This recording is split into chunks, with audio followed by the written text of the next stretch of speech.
going to have some rain. Okay, so here we have a typical safety issue with pool lighting.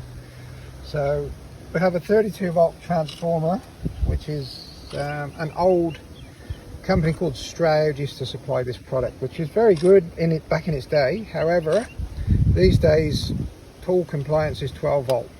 So 32 volt, not a good safe voltage to be working with.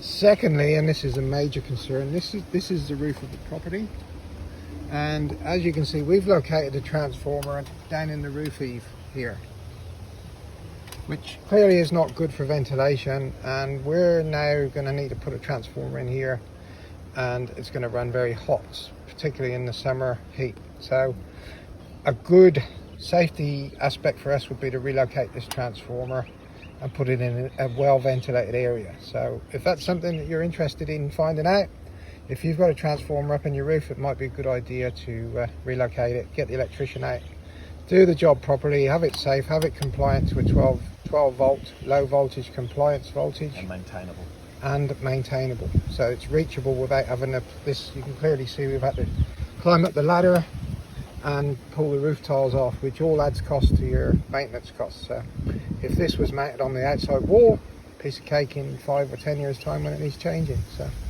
there you go, another safety aspect from Alpha LED lighting. Thanks for watching.